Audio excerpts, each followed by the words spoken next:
भारत में यूरोपीय व्यापारी कंपनियों का आगमन। 17 मई 1498 की बात है जब वास्को डी गामा ने भारत के पश्चिमी तट पर स्थित कालीकट बंदरगाह पहुंचकर भारत एवं यूरोप के बीच नए समुद्री मार्ग की खोज की। 1505 ईस्वी में फ्रांसीसी द अल्मेडा भारत के प्रथम पुर्तगाली वायसराय बनकर आया। 1509 में अल्फांसो दी अल्बुकर्क भारत में पुर्तगाली का वायसराय बना और अल्बुकर्क 1510 ईस्वी में बीजापुर के यूसुफ आदिल शाह से गोवा को जीता।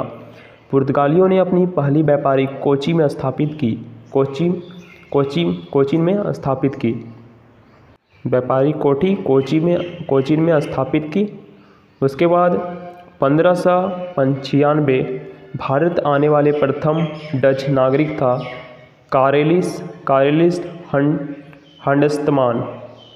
डचों का भारत में अंतिम रूप से पतन 1759 ईस्वी में अंग्रेजों एवं डचों के मध्य बेदरा के युद्ध से हुआ। डचों का अंतिम रूप से पतन 1759 में अंग्रेजों एवं डचों के मध्य बेदरा के युद्ध में हुआ। 31 दिसंबर 1600 ईस्वी इंग्लैंड की रानी एलिजाबेथ प्रथम ने ईस्ट इंडिया कंपनी की ओर से अधिकार पत्र प्रदान किया। भारत में ईस्ट इंडिया कंपनी में 217 साझीदार थे और पहला गवर्नर थॉमस स्मिथ था।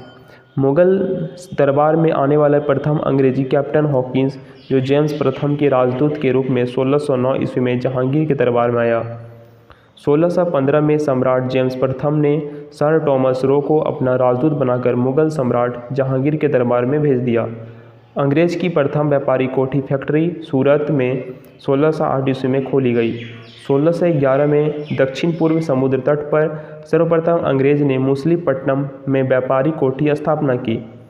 1668 में इंग्लैंड के सम्राट चार्ल्स तृतीय का विवाह पुर्तगाल की राजकुमारी कैथरीन के साथ होने का कारण चार्ल्स को दहेज के रूप में बम्बई प्रांत प्राप्त हुआ, जिसे उन्होंने 10 पौंड के वार्षिक किराए पर ईस्ट इंडिया कंपनी को दे दिया। 1698 ईस्वी में अंग्रेजी ईस्ट इंडिया कंपनी ने 3 गांव सूतानुती, कालीघाट और गोविंदपुर की जमींदारी 1200 रुपये भुगतान कर प्राप्त की और यहाँ फोर्ट विलियम का निर्माण किया। कालांतर में यही कोलकाता नगरीय कहलाया, जिसकी नींव जॉर्ज चारनॉक ने रखी थी। भारत में फ्रांसीसियों का प्रथम कोठी फेको केरो के द्वारा सूरत में 1668 ईस्वी में स्थापित की गई। 1674 ईस्वी में फ्रांसीसी मार्टिन ने पांडिचेरी की स्थापना की और प्रथम कर्नाटक युद्ध होता है 1746 से 48। यहाँ ऑस्ट्रिया के उत्तराधिकार युद्ध में प्रभावित था। 1748 ईस्वी में हुए ए ला सापल की संधि के द्वारा ऑस्ट्रिया का उत्तराधिकार युद्ध समाप्त हो गया और इसी संधि के तहत प्रथम कर्नाटक युद्ध समाप्त हुआ। दूसरी कर्नाटक युद्ध 1749 से 1754 ईस्वी में। इस युद्ध में फ्रांसीसी गवर्नर डुप्ले की हार हुई और वापस बुला लिया गया। उसकी जगह गोडेहू को भारत का अगला फ्रांसीसी जर्मन गवर्नर बनाया गया। पांडिचेरी की संधि जनवरी 1755 ईस्वी में युद्ध विराम हुआ। कर्नाटक का तीसरा युद्ध होता है 1756 से 1763। इस जो 1756 में शुरू हुआ उसमें सप्तवर्षीय युद्ध का एक ही अंश था। पेरिस की संधि होने का युद्ध समाप्त हुआ। 1760 ईस्वी में अंग्रेजी सेना ने सर आयरकूट के नेतृत्व में वांडीवास की लड़ाई फ्रांसीसियों को बुरी तरह हराया। वांडीवास की लड़ाई में 1761 में अंग्रेजों ने पांडिचेरी को फ्रांसीसियों से छीन लिया और 1763 में हुई पेरिस की संधि के द्वारा अंग्रेज ने चंद्रनगर को छोड़कर शेष अन्य प्रदेशों के साथ लौटा दिया, जो 1749 ईस्वी में फ्रांसीसी कब्जे में था। यह प्रदेश भारत की आज़ादी तक फ्रांसीसी के कब्जे में रहा। कंपनी और स्थापना। पुर्तगाली ईस्ट इंडिया कंपनी की स्थापना 1498 ईस्वी में होती है। अंग्रेज ईस्ट इंडिया कंपनी 1600 ईस्वी, डच ईस्ट इंडिया कंपनी 1602 ईस्वी, डेनिश ईस्ट इंडिया कंपनी 1616 ईस्वी, फ्रांसीसी ईस्ट इंडिया कंपनी 1664 और स्वीडिश ईस्ट इंडिया कंपनी 1731 ईस्वी। पुर्तगाली ईस्ट इंडिया कंपनी 1498 ईस्वी। बंगाल पर अंग्रेजों का आधिपत्य। मुगल साम्राज्य के अंतर्गत आने वाले प्रांतों में बंगाल सर्वाधिक संपन्न राज्य था। प्लासी की युद्ध 23 जून 1757 ईस्वी को अंग्रेज़ों के सेनापति रॉबर्ट क्लाइव एवं बंगाल के नवाब सिराजुद्दौला के बीच हुआ, जिसमें नवाब अपने सेनापति मीर जाफ़र की धोखाधड़ी के कारण पराजित हुआ। अंग्रेज़ ने मीर जाफ़र को बंगाल का नवाब बनाया। क्लाइव के हाथों की कठपुतली नवाब मीर जाफ़र ने अंग्रेज़ों ने 1760 ईस्वी में हटाकर उसके दामाद मीर कासिम को बंगाल का नवाब बनाया। मीर कासिम ने अपनी राजधानी मुर्शिदाबाद से मुगदलपुर स्थानांतरित किया। बक्सर का युद्ध होता है 1764 ईस्वी में। इसमें अंग्रेज एवं मीर कासिम अवध के नवाब सिराजुद्दौला, शुजाउद्दौला एवं मुगल सम्राट शाह आलम द्वितीय के बीच हुआ। इस युद्ध में भी अंग्रेज विजयी हुए और इस युद्ध में अंग्रेजों सेनापति हेक्टर मुनरो था। बक्सर के युद्ध के बाद एक बार फिर मीर कासिम की जगह मीर जाफ़र का नवाब बना दिया गया। 5 जनवरी 1765 ईस्वी को मीर जाफ़र की मृत्यु हो गई। बंगाल के नवाब मुर्शिद कुली खां 1713 से 1727, मुर्शिद कुली खां 1713 से 1727, सिजाउद्दीन 1727 से 1739, सरफराज खां 1739 से 1740, अलीवर्दी खां 1740 से 1756, सिराजुद्दौला 1756 से 1757, मीर जाफ़र 1757 से 1760, मीर कासिम 1760 से 1763, मीर जाफ़र 1763 से 1765, निजाम उद्दौला 1765 से 1766, सैफ उद्दौला 1766 से 1770, मुबारक उद्दौला 1770 से 1775। अंग्रेज़ों का मैसूर से संबंध 1761 ईस्वी में हैदर अली मैसूर का शासक बना और हैदर अली की मृत्यु 1782 ईस्वी में द्वितीय आंग्ल मैसूर युद्ध के दौरान हो गई। हैदर अली का उत्तराधिकार उसका पुत्र टीपू सुल्तान बना। हैदर अली का उत्तराधिकार उसका पुत्र बना टीपू सुल्तान। 1787 ईस्वी में टीपू सुल्तान ने अपनी राजधानी श्रीरंगपट्टनम में बादशाह की उपाधि धारण की। टीपू ने अपनी राजधानी श्रीरंगपट्टनम में स्वतंत्रता का वृक्ष लगवाया और साथ ही जैकोबिन क्लब का सदस्य बना। टीपू की मृत्यु चतुर्थ आंग्ल मैसूर युद्ध के दौरान 1799 ईस्वी में हो गई। 1760 ईस्वी की बात है जब वांडीवांस का युद्ध हुआ और अंग्रेजों ने सर आयरकुट के नेतृत्व में लाली के नेतृत्व वाली फ्रांसीसी सेना को पराजित किया। प्रथम प्रमुख जो युद्ध की बात करते हैं तो प्रथम आंग्ल मैसूर युद्ध हुआ। प्रथम आंग्ल मैसूर युद्ध होता है 1767 से 1769 और द्वितीय आंग्ल मैसूर युद्ध होता है 1780 से 1784 इसमें वारेन हेस्टिंग गवर्नर जनरल था। तृतीय आंग्ल मैसूर युद्ध में 1790 से 1792 कॉर्नवालिस गवर्नर जनरल था। चतुर्थ मैसूर युद्ध में 1799 में होता है और लॉर्ड वेलेस्ली नेतृत्व गवर्नर जनरल था। महत्वपूर्ण संधि हुई। प्रथम आंग्ल मैसूर संधि होता है मद्रास की संधि। प्रथम आंग्ल मैसूर युद्ध में मद्रास की संधि होती है 1769 ईस्वी में। द्वितीय आंग्ल मैसूर युद्ध में मंगलोर की संधि होती है 1784 में। तृतीय आंग्ल मैसूर युद्ध श्रीरंगपट्टनम की संधि होती है 1792 ईस्वी में। सिख एवं अंग्रेज की बात करें, सिख संप्रदाय की स्थापना का श्रेय गुरु नानक प्रथम गुरु को है। गुरु नानक को जाता है। गुरु नानक के अनुयायी सिख ही कहलाए। गुरु नानक के अनुयायी सिख ही कहलाए। ये बादशाह बाबर एवं हुमायूं के समकालीन थे। सन 1496 ईस्वी में कार्तिक पूर्णिमा को नानक को आध्यात्मिक पुनर्जीवन का आभास हुआ। गुरु नानक ने गुरु का लंगर नामक निःशुल्क सहभागी भोजनालय स्थापित किए और गुरु नानक ने अनेक स्थानों पर संगत धर्मशाला और पंगत लंगर स्थापित किया। संगत और पंगत ने गुरु नानक के अनुयायियों के लिए एक संस्था का कार्य किया जहां वे प्रतिदिन मिलते थे। गुरु नानक की सन 1539 ईस्वी में करतारपुर में मृत्यु हो गई। गुरु अंगद सन 1539 से 1552 ईस्वी सिखों के दूसरे गुरु थे। इनका प्रारंभिक मान लहना था और इन्होंने नानक द्वारा शुरू की गई लंगर व्यवस्था का स्थायी बना दिया। गुरुमुखी लिपि का आरंभ गुरु अंगद ने किया। सिखों के तीसरे गुरु अमरदास सन 1552 से 1574 ईस्वी के थे। गुरु अमरदास ने हिंदुओं से पृथक होने वाली कई कार्य किए। हिंदुओं के अलग अलग विवाह पद्धति लवन को प्रचलित किया। अकबर ने गुरु अमरदास से गोविंद पाल जाकर भेंट की और गुरुपुत्री बीवी भानी की कई गांव दान में दिए। अमरदास ने 22 गद्दियों की स्थापना की और प्रत्येक पर एक महंत की नियुक्ति की। बीबी के पति रामदास सन 1774 से 81 ईस्वी सिखों के चौथे गुरु बने। अकबर के बीबी भानी को 500 बीघा भूमि दी। गुरु रामदास ने इस भूमि को अमृतसर नानक जलाशय में खुदवाया और अमृतसर नगर की स्थापना की। गुरु रामदास ने अपने तीसरे पुत्र अर्जुन को गुरु का पद सौंपा और इस प्रकार उन्होंने गुरु पद को पैतृक बनाया।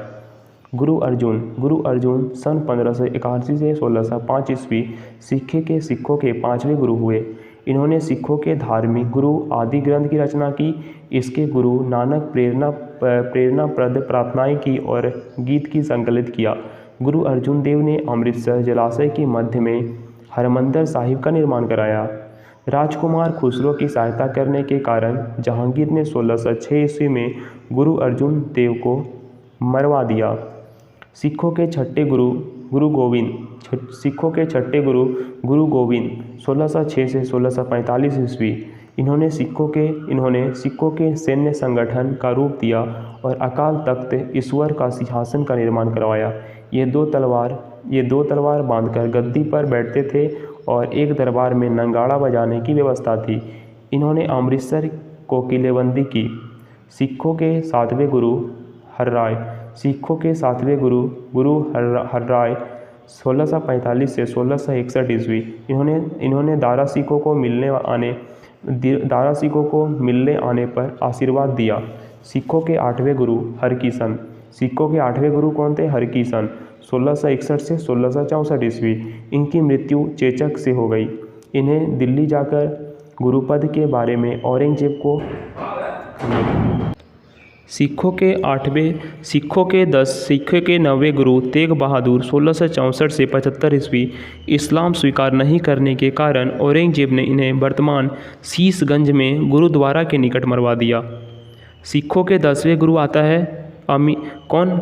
ये अंतिम गुरु था सिखों के 10वें गुरु एवं अंतिम गुरु गोविंद सिंह 1675 से 1708 ईस्वी। इनका जन्म 1666 ईस्वी में पटना में हुआ। गुरु गोविंद सिंह अपने को सच्चा पातशाह कहा। इन्होंने सिखों के लिए 5 ककार अनिवार्य किया। इनका अर्थात प्रत्येक सिख केस, कंघा, कृपान, कच्छा, कड़ा रखने की अनुमति दी और सभी लोगों को अपने नाम के अंत में सिंह शब्द जोड़ने के लिए कहा। गुरु गोविंद सिंह का निवास स्थान आनंदपुर साहिब था और कार्यस्थली पाओता थी। इनके 2 पुत्र फतेह सिंह और जोरावर सिंह को सरहिंद के मुगल फौजदार वाजिर खान ने दीवार में चिनवा दिया। 1699 ईस्वी में बैसाखी के दिन गुरु गोविंद सिंह ने खालसा पद की स्थापना की। पाहुल प्रणाली की शुरुआत गुरु गोविंद सिंह ने किया था। गुरु गोविंद सिंह ने सिखों के धार्मिक ग्रंथ आदि ग्रंथ और वर्तमान रूप दिया और कहा कि आय गुरुवाणी सिख संप्रदाय के गुरु का कार्य करेगी। गुरु गोविंद सिंह की हत्या 1708 ईस्वी में नांदेड़ नामक स्थान पर गुल खां नामक पठान ने कर दी। बंदा बहादुर इनका जन्म 1670 ईस्वी में पुंछ जिले के रजौली गांव में हुआ था। इनके बचपन का नाम लक्ष्मण दास था। इनके पिता रामदेव भारद्वाज राजपूत थे और बंदा का उद्देश्य पंजाब में एक सिख राज्य की स्थापना करना था। इसलिए उन्होंने लोहगढ़ को अपनी राजधानी बनाया और उन्होंने गुरु नानक एवं गुरु गोविंद सिंह का नाम के सिक्के कर चलवाए। बंदा ने सरहिंद के मुगल फौजदार वाजिर खां की हत्या कर दी। मुगल बादशाह फर्रुखियत के आदेश पर 1716 ईस्वी में बंदा सिंह को गुरु रामदासपुर नांगड़ नामक स्थान पर पकड़कर मौत के घाट उतार दिया। सहादरा कलगड़ी के नाम से विख्यात है, जहां बंदा ने हजारों मुगल सैनिकों को मौत के घाट उतार दिया। बंदा की मृत्यु के बाद सिख कई छोटे छोटे टुकड़ों में बंट गई। 1748 ईस्वी में नवाब करपूर सिंह की पहल पर सभी सिख टुकड़ियों का दल खालसा में विलय हुआ। दल खालसा, जो जस्सा सिंह आहलूवियों का नेतृत्व में रखा गया था, जिसे बाद में 12 दलों में विभाजित किया गया और इसे मिसल कहा गया। मिसल अरबी भाषा शब्द का जिसका अर्थ समान होता है। रंजीत सिंह का जन्म गुजरावाला में 2 नवंबर 1780 ईस्वी को सकूर चकिया मिसल के मुखिया महान सिंह के यहाँ हुआ था। इनके दादा चरत सिंह 12 मिसलों में दोस्तों सुकर चकिया मिसल को प्रमुख स्थान दिला दिया।